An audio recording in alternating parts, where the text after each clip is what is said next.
Hello दोस्तों, आज अपन पढ़ने वाले हैं 8th क्लास की मैथ्स का चैप्टर नंबर 7 घन एवं घनमूल। घन एवं घनमूल। पिछली क्लास में अपन ने जैसे पिछली प्रश्नावली अपन ने पढ़ी थी वर्ग एवं वर्गमूल, तो अब अपन पढ़ते हैं घन एवं घनमूल। तो वर्गमूल और घनमूल में क्या अंतर होता है, वर्ग और घन में क्या अंतर होता है, पहले अपन इसको समझेंगे पूरी तरह से। समझने के बाद भी अपन जो अपनी एक्सरसाइज है 7.1 उसको हल करेंगे। ठीक है, तो सबसे पहले देखो, जो पिछली क्लास को थोड़ा सा रिपीट करते हैं अपन। देखो क्या अपना वर्ग जो अपन ने किया था और इसको साथ में कंपेयर करते हुए पढ़ेंगे घन।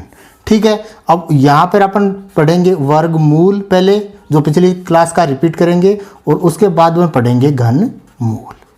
ठीक है दोस्तों, अब देखो जैसे मैंने कहा कि वर्ग में आपको बताया था कि शुरू से शुरू करते हैं। देखो 1 का वर्ग यानी 1 गुणा 1 क्या आया, 1। ठीक है, ध्यान से समझना इसको। अब फिर देखते हैं 2 का वर्ग यानी 2 का स्क्वायर क्या होता है, 2 गुणा 2 यानी 4। फिर अपन ने किया 3 का वर्ग यानी 3 का स्क्वायर, तो 3 गुणा 3 बराबर 9। ठीक है दोस्तों, अब देखो इससे ही अपन को थोड़ा सा आगे चलना है। क्या चलना है, अब जैसे घन ज्ञात करेंगे तो यहाँ वर्ग ज्ञात करने के लिए घात 2 लगाते हैं, तो अपन घन ज्ञात करने के लिए घात लगाएंगे 3।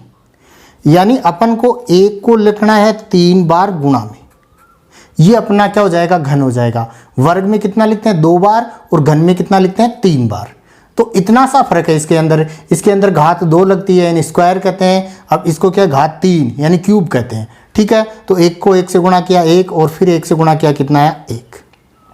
इसी तरह से 2 का घन यानी 2 की घात 3, 2 का क्यूब, कोई भी नाम आप दे सकते हो, यानी 2 को अपन को 3 बार लिखना है गुणा के अंदर। ठीक है, अब देखो कितना आएगा, 2 को 2 से गुणा किया कितना आया 4 और 4 को 2 से गुणा किया कितना आया 8।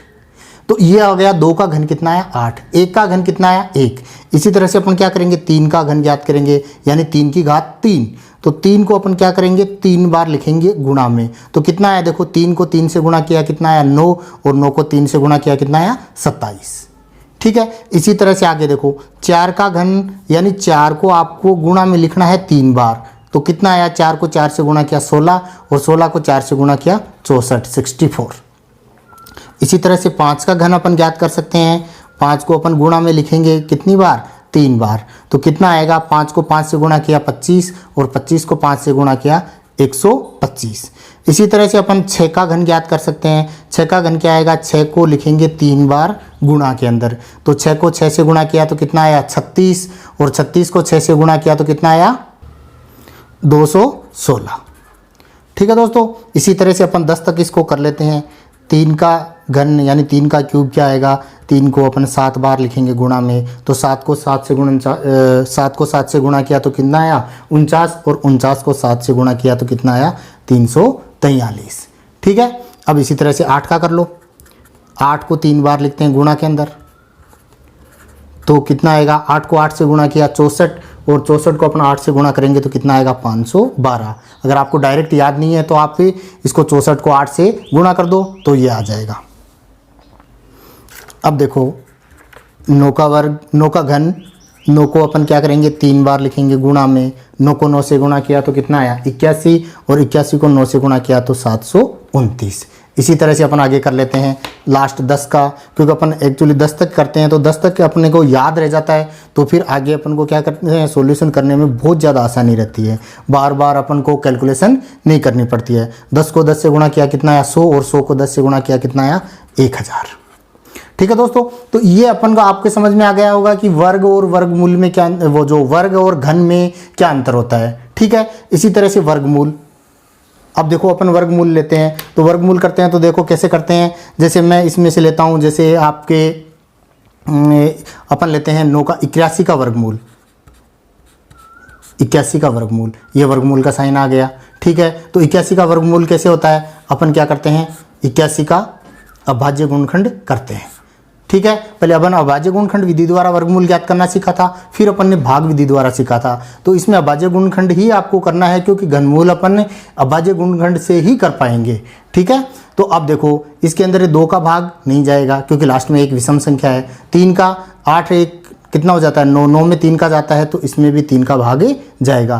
तो 81 के में अंदर अपन 3 का भाग देंगे तो कितनी बार जाएगा, देखो 2, 27 बार। ठीक है, अब देखो इसके अंदर 2 का नहीं जाएगा क्योंकि 7 विषम संख्या है। फिर 3 का जाएगा क्योंकि 7 और 2 कितने होते हैं, 9, 9 में 3 का जाता है, तो इसमें भी 3 का जाएगा। कितनी बार जाएगा, 9 बार। ठीक है, और 9 में आपको पता है 3 का जाता ही है, और 3 में 3 का जाता ही है। तो इसको अपन क्या लिखते हैं, 3 कितनी बार आया, 4 बार आया, 1, 2, 3, 4। तो अब देखो इधर अपन वर्ग के अंदर घात 2 लगा रहे थे, तो 2 2 का जोड़ा बना रहे थे, तो अपन 2 2 का इसके अंदर जोड़ा बना देते हैं। तो क्या इसकी 3 की जगह 3 और इन 3 की जगह 3 कितना आया, 9। तो अपन क्या करते हैं, 81 का जो वर्गमूल अपना आता है वो कितना आता है, 9 आता है। ठीक है दोस्तों, अब इसी तरह से अपन घनमूल ज्ञात करते हैं। तो घनमूल ज्ञात करेंगे तो जैसे मैं एक इजी सा लेता हूं, जैसे इसके अंदर 6 का घन ज्ञात किया अपन ने, कितना आया, 216 आया था। अब मैं क्या करता हूं, 216 का घनमूल ज्ञात करते हैं।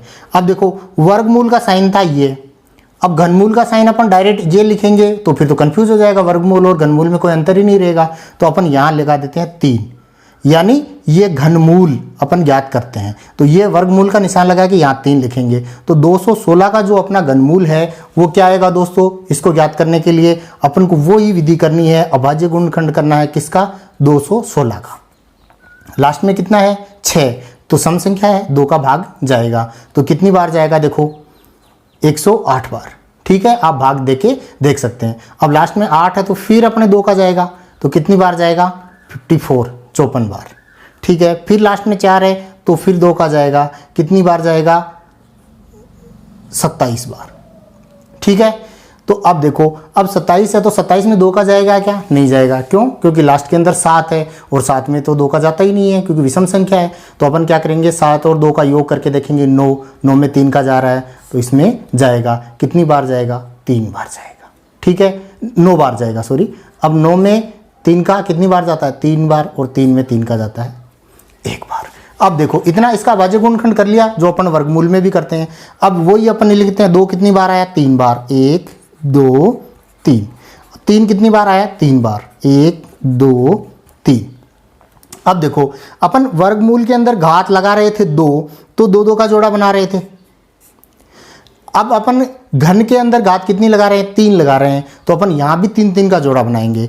तो आपको ये ध्यान रखना है कि वर्गमूल के अंदर अभाज्य गुणनखंड करने के बाद में 2 2 सेम संख्याओं का अपन जोड़ा बनाते हैं, जबकि घनमूल के अंदर अपन 3 3 सेम संख्याओं का जोड़ा बनाते हैं। तो इस 2 की जगह क्या आया, 2, और इस 3 की जगह क्या आया, 3, तो कितना आ गया, 6।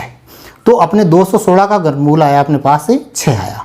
ठीक है दोस्तों, तो इस तरह से आप ये देख रहे हो कि घन, घनमूल, वर्ग, वर्गमूल, इसमें जो डिफरेंस है वो थोड़ा सा डिफरेंस है। घन के अंदर आपको 2 याद रखना है, और सॉरी वर्ग के अंदर आपको 2 याद रखना है, और घन के अंदर आपको 3 याद रखना है। क्यों, क्योंकि वर्ग के अंदर अपन घात 2 लगाते हैं, घन के अंदर घात 3 लगाते हैं। वर्गमूल के अंदर अपन 2 2 संख्याओं का जोड़ा बनाते हैं, सेम संख्याओं का, और घनमूल के अंदर अपन 3 3 सेम संख्याओं का जोड़ा बनाते हैं। तो इस तरह से आपको वर्ग और वर्गमूल समझ में आ गया, तो आपको घन और घनमूल भी इजीली समझ में आ जाएगा। ठीक है दोस्तों, अब अपन एक्सरसाइज करते हैं अपनी प्रश्नावली 7.1। देखो फर्स्ट क्वेश्चन, निम्नलिखित में से कौन सी संख्याएं पूर्ण घन नहीं है, यानी ये पूर्ण घन संख्या कौन सी इसमें से है और कौन सी इसमें से नहीं है। तो इसके अंदर जैसे दे रखा है, पहली 216, 128, 1000, 100, और अपने पास ये कितनी है, 46,656। तो ये जो संख्याएं दे रखी है ये पूर्ण घन संख्या है या नहीं है, इसकी जांच करनी है। तो इसकी जांच करने के लिए अपन क्या करेंगे, उसे वर्ग और वर्गमूल अपन ज्ञात करते थे, तो अपन 2 2 का जोड़ा बनाते थे अभाज्य गुणनखंड करके। तो अपन इसमें भी क्या करेंगे कि इसका अभाज्य गुणनखंड करेंगे और फिर 3 3 का जोड़ा बनाएंगे। जिसका 3 3 सेम संख्याओं का जोड़ा कंप्लीट बन जाता है वो तो पूर्ण घन संख्या होगी, और जिसका नहीं बनता है उसका पूर्ण घन संख्या नहीं होगी। तो देखो अपन 1 से लेकर इसके 5वें तक क्वेश्चन करते हैं। फर्स्ट देखो 216, तो 216 पूर्ण घन संख्या है या नहीं है, इसका अपन क्या करते हैं, अभाज्य गुणनखंड करके इसके 3 3 के सेम संख्याओं के जोड़े बना के देखते हैं। देखो अपने 216 का पहले भी किया था, अब फिर से कर लेते हैं। कितने का जाएगा, 2 का जाएगा, कितनी बार जाएगा, 108 बार। जो अपन ने एग्जाम्पल लिया था वो भी 216 का ही लिया था। फिर अपने पास 2 का देंगे तो कितनी बार जाएगा, 54 बार।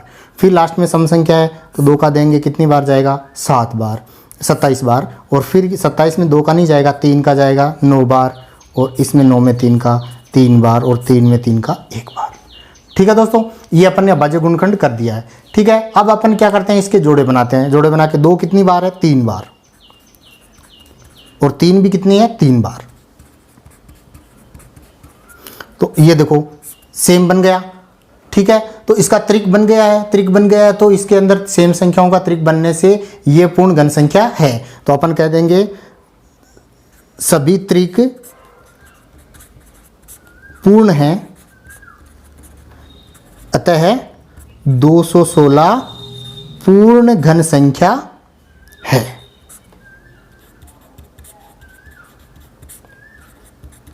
ठीक है दोस्तों, अब जैसे अपन ने किया ही था कि कितना आता है, देखो इस 2 की जगह 2 आ जाएगा, इस 3 की जगह 3 आ जाएगा, तो 2 और 3 कितना, 6। तो 6 का घन कितना है, 216, या 216 का घन मूल कितना है, 6 है। इसका मतलब 216 जो अपनी संख्या है वो पूर्ण घन संख्या है। अब देखो इसके अंदर अपन तीसरा देखते हैं, दूसरा देखते हैं। दूसरा कितना है, 128। अब अपन क्या करते हैं, 128 का जो अभाज्य गुणनखंड करते हैं।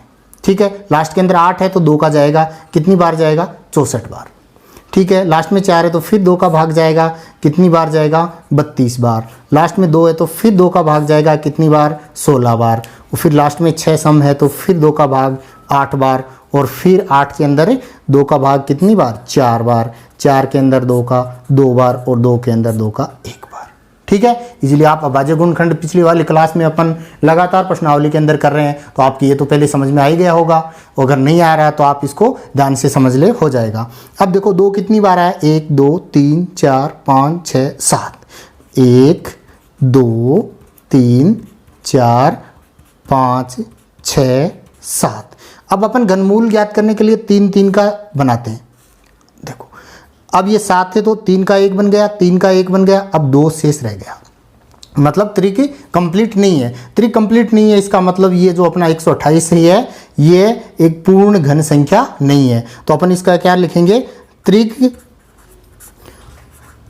पूर्ण नहीं है, या फिर अपन लिख सकते हैं अपूर्ण है, नहीं है। अतः 128 पूर्ण घन संख्या नहीं है, संख्या नहीं है। ठीक है दोस्तों, ये हो गया, इजीली हो जाता है ये। अब देखते हैं अपन तीसरा 1000। 1000 का देखो, 1000 का वही अपन क्या करेंगे, 1000 का अपन अभाज्य गुणनखंड करेंगे। तो 1000 का अभाज्य गुणनखंड करेंगे तो देखो दोस्तों कितनी, देखो लास्ट में 0 है, 0 है इसका मतलब क्या है, सम संख्या है। तो 2 का भाग जाएगा कितनी बार, 500 बार। 2 का भाग मतलब दी गई संख्या का आधा। 500 में फिर 0 है तो 2 का भाग जाएगा, 500 का आधा 250। फिर लास्ट में 0 है तो 2 का भाग जाएगा, 250 का आधा 125। अब 125 में 2 का भाग नहीं जाएगा दोस्तों, क्यों नहीं जाएगा, क्योंकि लास्ट में 5 है जो विषम संख्या है। तो अपन इसका क्या करेंगे, इसके अंदर अपन देखेंगे कि इसका योग है वो कितना हो रहा है, 2 और 1 3 और 3 और 5 8। तो 8 हो रहा है, तो 8 में 3 का भाग नहीं जाता, इसलिए 125 में 3 का भाग नहीं जाएगा। तो फिर अपन 4 का ट्राई करते ही नहीं है, क्योंकि 2 का नहीं जाएगा, तो 4 का जाना ही नहीं है। तो फिर 5 का देते हैं। 5 का भाग इसमें इसलिए जाएगा कि लास्ट में 5 और 0 होता है, तो 5 का भाग तो जाता ही है। अब ये कितनी बार जाएगा, इसके अंदर 125 में 5 का भाग कितनी बार जाएगा, 25 बार जाएगा। ठीक है, फिर 25 में आपको पता 5 का ही भाग जाता है, और 5 में 5 का भाग जाएगा 1 बार। तो देखो कितना आया, 3 2 है वो 3 बार है, और 5 भी कितना है, 3 बार। देखो पूर्ण त्रिक कंप्लीट है। तो कंप्लीट है इसका मतलब 1000 एक पूर्ण घन संख्या है। तो अपन इसका लिख देंगे त्रिक पूर्ण है, या सभी त्रिक पूर्ण हैं, अतः 1000 पूर्ण घन संख्या है, घन संख्या है। ठीक है दोस्तों, तो इस तरह से अपन ज्ञात कर रहे हैं कि कौन सी अपनी पूर्ण घन संख्या है और कौन सी पूर्ण घन संख्या नहीं है। तो अपनी 216 पूर्ण घन संख्या है, 1000 पूर्ण घन संख्या है, जबकि 128 पूर्ण घन संख्या नहीं है। अब 100 का देखते हैं।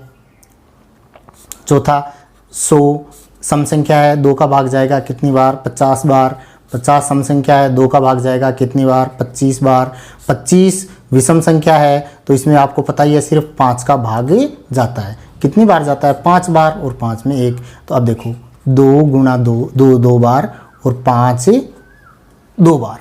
अब देखो इसके अंदर त्रिक पूर्ण नहीं हो रहा है, 3 3 स्वयं संख्या यहाँ नहीं आ रही हैं, तो अपन क्या लिख देंगे कि ये त्रिक है वो अपूर्ण है, अतः सो है जो पूर्ण घन संख्या नहीं है।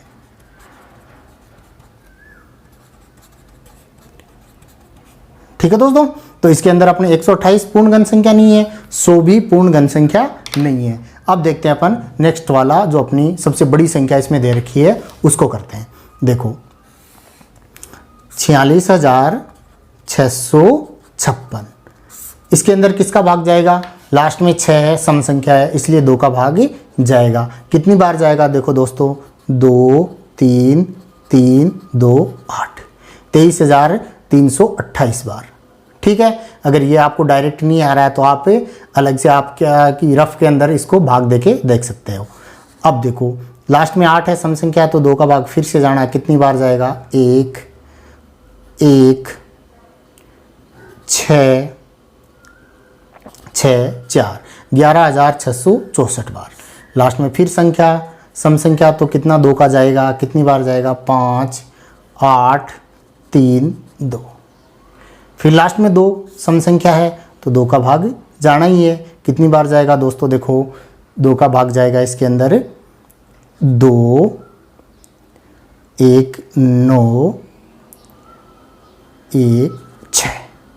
ठीक है, अब फिर लास्ट में 6, तो सम संख्या 2 का भाग फिर से जाएगा, कितनी बार, 1 4 5 8। फिर 2 का भाग कितनी बार जाएगा, 7 2 9, 729 बार। अब देखो, अब अपने क्या है कि लास्ट के अंदर 9 है, तो 9 है तो 2 का भाग तो जाना ही नहीं है, 3 का जाएगा, इसका योग करके देखते हैं, 7 और 2 9 9 9 18, 18 के अंदर 3 का भाग जाता है, बिल्कुल जाता है, तो इसके अंदर 3 का भाग जाएगा। कितनी बार जाएगा, देखो 2 4 3, 243 बार। ठीक है दोस्तों, अब इसमें 3 का जाएगा क्या, देखते हैं अपन, योग कितना हो रहा है, 6 3 9, 9 में जा रहा है, तो इसमें जाएगा, कितनी बार जाएगा, 8 81 बार। फिर 81 के अंदर आपको पता ही है 3 का भाग जाने वाला है, कितनी बार, 2 27 बार। 27 में आपको फिर से पता है कि 3 का भाग जाएगा, ये तो आप सीख ही गए होंगे छोटे छोटे, 9 बार। फिर 3 का 3 बार, और फिर 3 का 1 बार।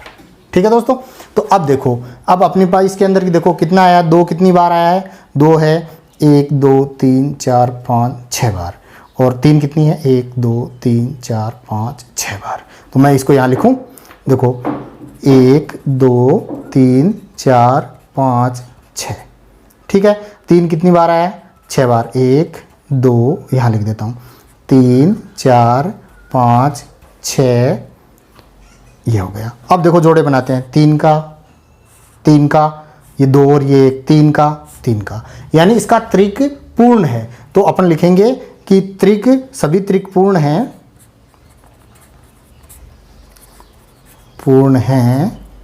अतः क्या है, 46,656 एक पूर्ण घन संख्या है।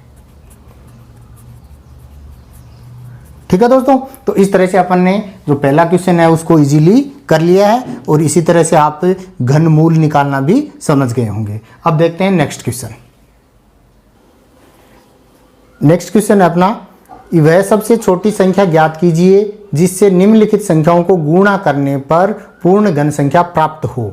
यानी ये जो दी गई संख्या पूर्ण घन संख्या नहीं है, तो इसको किससे अपन गुणा करें, छोटी से छोटी संख्या से, और अपन को आने वाली जो संख्या है वो पूर्ण घन संख्या प्राप्त हो जाए। तो इसको जैसे अपन ने पूर्ण वर्ग संख्या प्राप्त की थी, उसी तरह से पूर्ण घन संख्या प्राप्त की थी करेंगे। तो उसके अंदर अपन ने क्या किया था कि अपन ने अभाज्य गुणनखंड किया और 2 2 के जोड़े बनाए, तो लास्ट में जोड़ा कंप्लीट नहीं था, उसे गुणा से कंप्लीट कर दिया, और उसको अपन ने पूर्ण घन संख्या बता दिया कि इससे गुणा करेंगे तो पूर्ण वर्ग संख्या बनेगी। इसी तरह से अपन इसके अंदर अभाज्य गुणनखंड करके 3 3 के जोड़े बनाएंगे। देखो कैसे बनाते हैं। पहला है 243, 243 को अपन क्या करते हैं, अभाज्य गुणनखंड करते हैं। ठीक है दोस्तों, देखो इसमें किसका भाग जाएगा, 2 का नहीं जाएगा क्योंकि लास्ट में विषम संख्या है। तो अपन क्या करेंगे, इसमें 3 का भाग, देखो 2 और 4 कितने होते हैं, 6 3 9, 9 में 3 का जाता है, तो इसमें 3 का भाग जाएगा। कितनी बार जाएगा, 8 1 81 बार। फिर इसके अंदर 3 का भाग जाएगा कितनी बार? 27। इसमें 3 का भाग कितनी बार? 9 बार। इसमें 3 का भाग कितनी बार? 3 बार। और इसमें 3 का भाग 1 बार। अब देखो, अब अपन इस 3 कितनी बार आया? 3 5 बार आया। 1 2 3 4 5। अब अपन जैसे जोड़े बनाते हैं, ये एक ट्रिक कंप्लीट हो गया। दूसरा ट्रिक कंप्लीट करने के लिए अपन को क्या चाहिए दोस्तों? दूसरा ट्रिक अपन को कंप्लीट करने के लिए कितना चाहिए? 3 चाहिए। तो अपन दी गई संख्या को 3 से गुणा करने पर अपन को पूर्ण घन संख्या प्राप्त हो जाएगी, क्योंकि अगर अपन यहाँ गुणा 3 लगा देते हैं तो ये पूरा ट्रिक बन जाता है। तो अपन लिखेंगे 243 को 3 से गुणा करने पर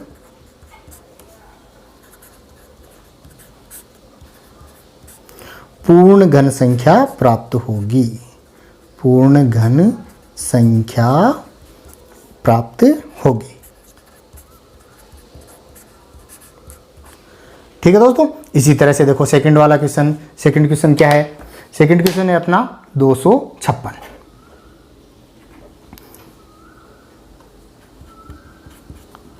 256। तो अब 256 है। अब 256 का अपन क्या करते हैं? अभाज्य गुणनखंड करते हैं। देखो 256 का अभाज्य गुणनखंड कर लिया। लास्ट में कितना है? लास्ट में है 6। तो 6 है तो अपन क्या करेंगे? 2 का भाग इसके अंदर जाएगा। कितनी बार जाएगा? देखो 1 2 8 128 बार। फिर 2 का भाग कितनी बार? 64 बार। फिर 2 का भाग कितनी बार? 32। फिर 2 का 16। फिर 2 का 8। फिर 2 का भाग 4। फिर 2 2 1। ये तो एकदम इजी है। 2 2 का भाग जा रहा है, बाकी संख्याएं हैं एकदम छोटी छोटी संख्याएं हैं, सब सम आ रही हैं, तो आधी आधी करनी है। अब देखो 2 कितनी बार आया इसके अंदर? 1 2 3 4 5 6 7 8। ठीक है, 8 बार आया। 1 2 3 4 5 6 7 8 बनाए। एक त्रिक कंप्लीट, 2 त्रिक कंप्लीट। तीसरा त्रिक कंप्लीट करने के लिए अपन को क्या चाहिए? 2 से गुणा करना पड़ेगा। तो अपन इसका आंसर क्या आएगा? 256 को 2 से गुणा करने पर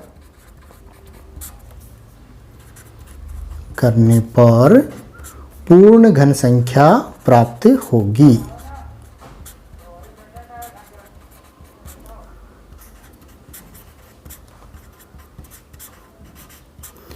ठीक है दोस्तों, इजी है एकदम। अब देखो, अब इसके अंदर मैं एक क्वेश्चन और करवा देता हूं। बाकी 72 है और 100 है, 2 आप इजीली इसको कर ही लोगे। अब अपन क्या करते हैं, इसका जो 4th नंबर का क्वेश्चन है उसको करते हैं। 4th नंबर का क्वेश्चन देखो, 4th में संख्या दे रखी है 675। 675 का क्या करना अपन को? अभाज्य गुणनखंड करना है। 675। अब देखो इसके अंदर 2 का तो जाएगा नहीं, क्योंकि 5 एक विषम संख्या है। अब इसके अंदर 3 का जाएगा कि नहीं जाएगा? इसके लिए अपन इनका योग करके देखेंगे। देखो 6 और 7 कितने होते हैं? 13। 13 और 5 18। 18 में 3 का भाग जाता है? बिल्कुल जाता है। तो इसके अंदर भी 3 का भाग जाएगा। अपन डायरेक्ट 5 का नहीं देंगे, क्योंकि 3 का जा रहा है, इसलिए 3 का देंगे। कितनी बार जाएगा? 2 2 5। ठीक है, अब इसके अंदर 3 का भाग जाएगा कि नहीं जाएगा? योग करके देखो, 2 और 2 4 5 9 9 में जाता है, तो इसमें भी जाना ही है। कितनी बार जाएगा? देखो 7 5। ठीक है, अब देखो, अब अपन क्या करेंगे? देखो इसके अंदर किसका भाग जाएगा? 3 का जाएगा कि नहीं जाएगा? 7 और 5 कितने होते हैं? 12। तो 12 में 3 का जाता है, तो इसमें 3 का जाना ही है। कितनी बार? 25 बार। अब देखो 25 के अंदर 3 का भाग नहीं जाता, आपको पता ही है। 5 का जाता है। कितनी बार? 5 बार। और 5 में 5 का 1 बार। अब देखो क्या हुआ, क्या बने? 3 कितनी बार आया? 3 बार। 1 2 3। 5 कितनी बार? 2 बार। 1 2। अब ये तो त्रिक कंप्लीट, ये त्रिक इनकम्प्लीट है। तो क्या करें अपन? इसको 5 से गुणा करें तो कंप्लीट हो जाता है। तो अपन क्या लिखेंगे? 675 को 5 से गुणा करने पर पूर्ण घन संख्या प्राप्त होगी।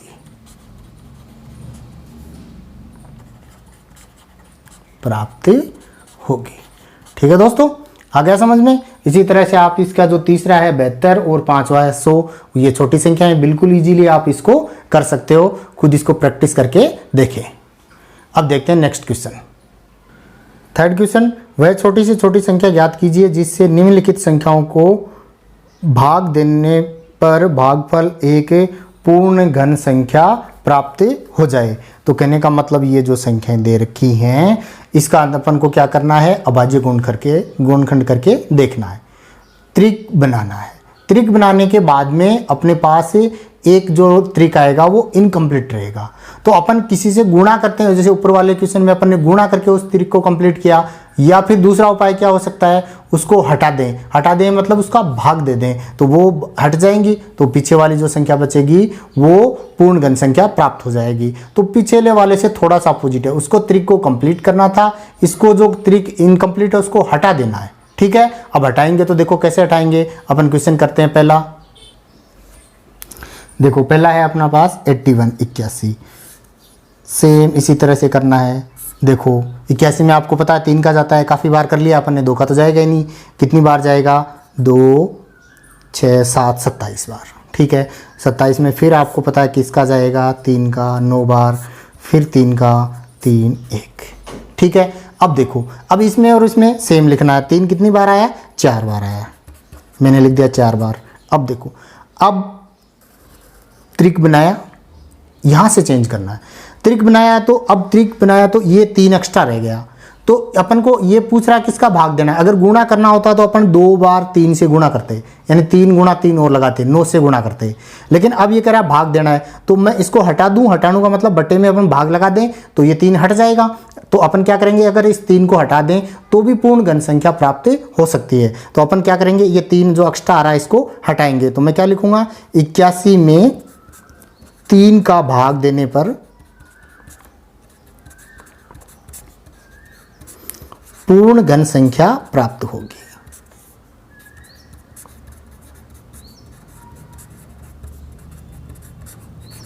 ठीक है दोस्तों, इजी है, कोई दिक्कत नहीं है। अब देखो इसके अंदर अपन एक क्वेश्चन और देखते हैं। देखो मैं इसके अंदर ले लेता हूं आपका 4 नंबर का क्वेश्चन, 192 को देखो कैसे करते हैं, वही करना अपन को, 192 का अभाज्य गुणनखंड करेंगे। 192 का अभाज्य गुणनखंड करेंगे तो देखो लास्ट में 2 है तो 2 का भाग ही देना है क्योंकि सम संख्या है। कितनी बार जाएगा, 9 18 6 96 बार। फिर लास्ट में 6 तो 2 का जाएगा, कितनी बार, 4 8 48। फिर 2 का जाएगा कितनी बार, 24। फिर 2 का कितनी बार, 12। फिर 2 का भाग जाएगा 6 बार। फिर 2 का कितनी बार, 3 बार। और फिर दोस्तों अपने पास 3 का भाग जाएगा कितनी बार, 1 बार। अब देखो, अब अपन इसके क्या के जोड़े बनाते हैं, त्रिक कंप्लीट होती है, उसे क्या एक्स्ट्रा बचता है उसका भाग देंगे। 2 कितनी बार है, 1 2 3 4 5 6 बार, 1 2 3 4 5 6, और 3 कितनी बार है, 1 बार। जोड़े बनाए, त्रिक बनाया अपन ने 3 दिन सेम, क्या एक्स्ट्रा रह गया, 3। तो 192 में अगर अपन 3 का भाग दे देते हैं तो पूर्ण घन संख्या प्राप्त होगी। तो 192 में 3 का भाग देने पर पूर्ण घन संख्या प्राप्त होगी।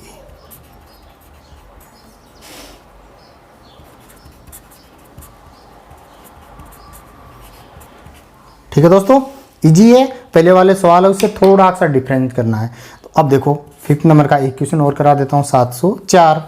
वही सेम 704 के अंदर अपन को अभाज्य गुणनखंड करना है। लास्ट में 4 है इसलिए सम संख्या है, 2 का भाग जाएगा, कितनी बार जाएगा दोस्तों, 2 का भाग आप देख सकते हो, 352 बार जाएगा। ठीक है, अब देखो, अब इसको डायरेक्ट भी आप कर सकते हो। देखो 70 का आधा 35, 4 का आधा 2, लास्ट में 2 है तो फिर 2 का जाएगा, कितनी बार जाएगा, देखो 1 7 176 बार। ठीक है, फिर लास्ट में 6 है तो 2 का जाएगा, कितनी बार जाएगा, 8 16 8 88। फिर 2 का कितनी बार जाएगा दोस्तों, 44। फिर 2 का कितनी बार जाएगा दोस्तों, 22। फिर 2 का कितनी बार, 11। और 11 में आपको पता है सिर्फ और सिर्फ 11 का भाग ही जाता है। अब देखो 2 कितनी बार आया, 1 2 3 4 5 6। तो अब मैं लिखूँ यहाँ पे 1 2 3 4 5 6, 1 2 3 4 5 6 और एक आया है 11। अब देखो त्रिक बनाया तो 2 वाला त्रिक कंप्लीट है, 11 एक एक्स्ट्रा है, तो अपन क्या लिखेंगे 704 में 11 का भाग देने पर पूर्ण घन संख्या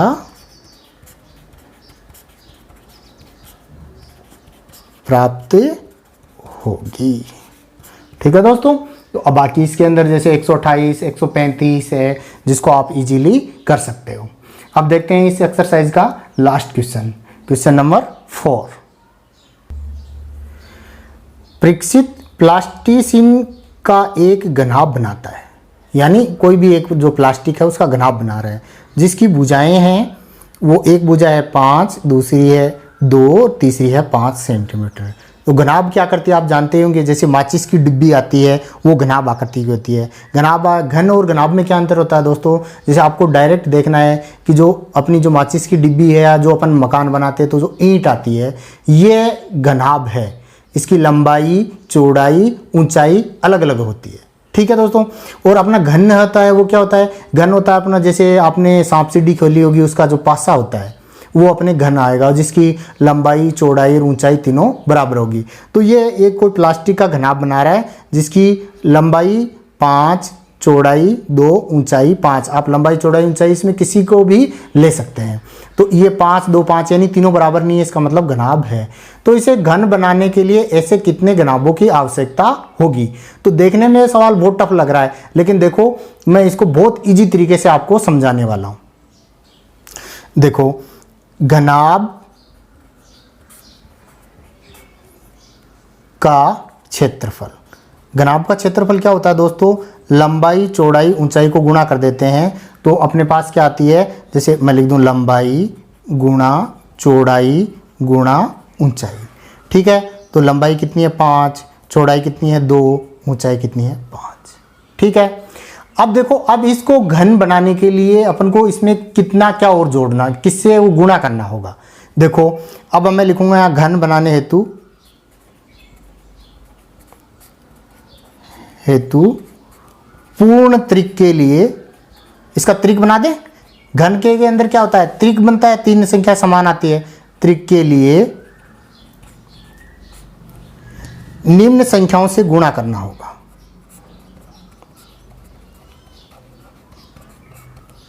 से गुणा करना होगा। अब देखो किस किस से गुणा करना होगा, अब देखो इसको ध्यान से समझो। वो उसके पास क्या था, घनाभ था जिसकी 5 2 और 5 भुजाएं थी। अब इसको कह रहा है इसका घन बनाना है, इसे तो घन बनाना है तो कितने और इसे घनाभ चाहिए, यानी इसके अंदर अपन त्रिक बनाएं तो देखो क्या है 5 कितने हैं इसमें 2 है, तो इसका त्रिक बनाने के लिए कितने 5 की आवश्यकता होगी, एक 5 की और आवश्यकता होगी। अब देखो 2 कितने इसमें, एक ही 2 है, तो त्रिक बनाने के लिए कितने 2 की और आवश्यकता होगी, 2 की और आवश्यकता होगी।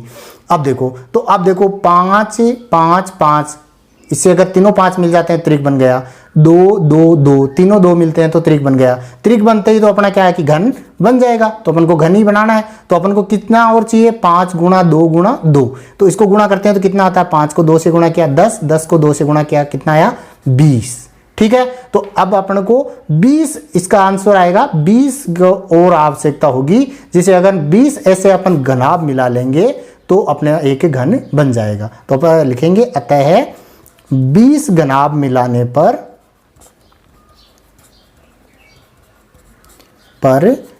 घन बनेगा।